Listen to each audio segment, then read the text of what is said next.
سرکاری استعمال کے لیے، وہ گاڑیاں تاحال آپ نے واپس نہیں کی اور اب آپ سے وہ زبردستی آپ سے لے لی جائیں گی۔ یہ آخری حتمی نوٹس ان کو جاری کیا گیا ہے۔ تو یہ جام کمال صاحب کے پے در پیر وار ہیں۔ ایک وار انہوں نے سردار یار محمد رند صاحب پر بھی کیا کہ سی ایم سیکریٹریٹ میں یا سیکریٹریٹ میں سردار یار محمد رند صاحب کی جو گارڈز ہیں وہ مسلح ہو کے آتے ہیں، ان کی گاڑیاں مسلح ہو کے آتی ہیں، تو وہ اس وجہ سے خوف و ہراس ہے۔ تو یہ جام کمال صاحب کے پے در پے حملے ہیں، اور وہ بھی مفاہمت کی طرف نہیں جا رہے بلکہ وہ بھی اب اٹیک میں جا رہے ہیں، اور وہ بھی اب دفاعی حکمت عملی اپنانے کو تیار نہیں ہیں، ماننے کو تیار نہیں ہیں۔ ان کا کہنا ہے کہ انہیں بھائی لوگوں کی آشیرواد حاصل ہے تو انہیں ڈرنے کی کیا ضرورت ہے، لہٰذا وہ کھل کے اب سامنے آ گئے ہیں۔ لیکن دوسری جانب پاکستان تحریک انصاف کی بلوچستان پارلیمانی پارٹی نے ان کی ابھی تک عمران خان پرائم منسٹر سے ملاقات تو نہیں ہوئی، لیکن انہوں نے اپنے مرکزی قائدین کو، جن میں اسد عمر وغیرہ شامل ہیں، ان کو کہہ دیا کہ وہ کسی بھی صورت اب جام کمال کے ساتھ نہیں بیٹھیں گے۔ تو ایک تو پارلیمانی پارٹی ناراض 7 میں سے 6 اراکین ایک طرف ہیں، ایک رکن پی ٹی آئی کے جام کمال صاحب کے کیمپ میں ہیں، جبکہ دوسری جانب جو 6 یہ اراکین ہیں اور ساتھ ساتھ جو باب پارٹی کے منحرف 3 سے 4 اراکین جو ناراض ہیں وہ ہیں۔ تو یوں 10 اراکین، حکومتی اراکین ایسے ہیں جو کہ اب بلوچستان اسمبلی میں حکومت کے مخالف کھڑے ہیں۔ اگر یہ سچویشن برقرار رہی تو بجٹ اجلاس جو ابھی آئندہ مہینے میں بجٹ پیش ہونا ہے، اس کے اندر جام کمال صاحب کی حکومت کے لیے شدید خطرات لاحق ہو جائیں گے۔ دیکھیں، آئینی طور پہ ایک نقطہ یہ بھی ہے، کسی بھی حکومت کو اگر گرانا ہو، اس کو ان ہاؤس چینج کرنا ہو، تو اس کا ایک نقطہ یہ ہوتا ہے کہ آئینی طریقہ یہ ہے کہ اس کے خلاف تحریک عدم اعتماد لائی جائے، اسے کامیاب کر لیا جائے۔ دوسرا ایک یہ بھی بڑا اہم پہلو ہے کہ اگر بجٹ اجلاس میں اگر بجٹ پاس نہ ہو اسمبلی سے، وہ یعنی اس کو بجٹ بل کو، فائنینس بل کو ریفیوز کر دیا جائے اکثریت، اور دوسرا جو اگر اس کی کوئی ایک بھی کٹوتی کی تحریک، کوئی سنگل تحریک بھی مسترد ہو جائے، وہ پاس نہ ہو سکے، تو اٹ مینس کہ حکومت گر جاتی ہے، کیونکہ حکومت اپنا اکثریت اپنی کھو چکی ہوتی ہے،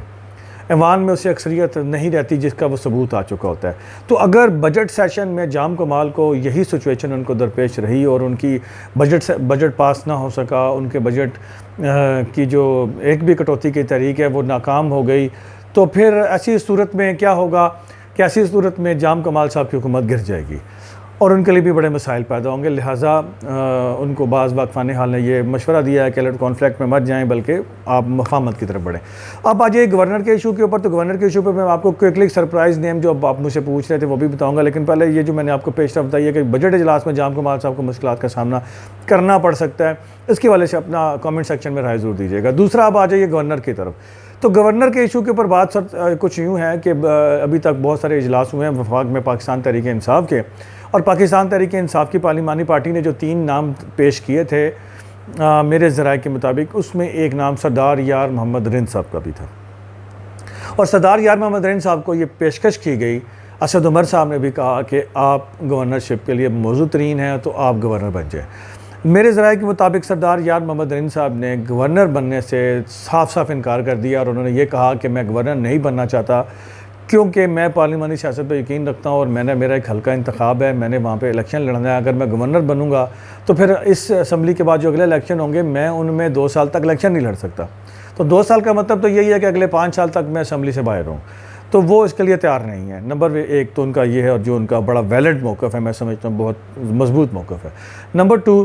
ان کا کہنا یہ ہے کہ سردار یار محمد رند صاحب کا کہ اب 3 سال تو حکومت کے گزر چکے، آخری 2 سالوں میں گورنر بن کے کیا کروں گا، اور اس میں گورنر کے پاس کون سے بڑے اختیارات ہوتے ہیں کہ میں آ کے کوئی اس میں تبدیلی لے آؤں گا صوبے میں، لہٰذا مجھے گورنر نہیں بننا، اور انہوں نے کہہ دیا ہے کہ میں نے گورنر نہیں بننا، لیکن گورنر جس کو بھی بنانا ہے وہ پاکستان تحریک انصاف کے اندر سے ہونا چاہیے، کسی باہر کے آدمی کو نہ بنائے۔ تو لہٰذا اب پاکستان تحریک انصاف کی طرف سے جو 3 نام بھیجے گئے تھے ان میں سے 2 نام باقی بچے ہیں، اور ایک نام ڈاکٹر امیر محمد جوگزئی کا بدستور موجود ہے۔ اب ان 2 اور 1 نام جو باہر سے، اس کے درمیان مقابلہ ہے، اور عید کے فوراً بعد پاکستان تحریک انصاف کے چیئرمین وزیر اعظم پاکستان عمران خان صاحب کی پاکستان تحریک انصاف بلوچستان کی پارلیمانی پارٹی سے میٹنگ ہوگی جس میں یہ حتمی فیصلہ کر لیا جائے گا۔ دوستو عید کے بعد کیا ہوگا وہ بھی بتائیں گے، اور اس کے دوران بھی کیا ہو رہا ہے وہ بھی بتائیں گے۔ ایک دفعہ پھر آخر میں ریکویسٹ کروں گا کہ میرے چینل کو یوٹیوب پہ پاکستان والا ٹی وی کو ضرور سبسکرائب کیجیے گا، اس پوسٹ کو زیادہ سے زیادہ شیئر بھی کیجیے گا، لائک بھی کیجیے گا، کامنٹ سیکشن میں اپنے کامنٹ کے ذریعے رائے ضرور دیجیے گا کہ یہ جو میں نے آپ کو پیش رفت بتائی ہے اس حوالے سے آپ کی کیا رائے ہے۔ اللہ تعالیٰ پاکستان کا حامی و ناصر ہو، پاکستان کے لیے اچھا کرے، بلوچستان کے لیے اچھا کرے، بلوچستان کے عوام کے لیے اچھا کرے، بلوچستان کے عوام کے لیے بہتریاں لائیں۔ بلال ڈار کو اجازت دیجیے، اللہ تعالیٰ آپ کا اور میرا حامی و ناصر ہو۔ السلام علیکم۔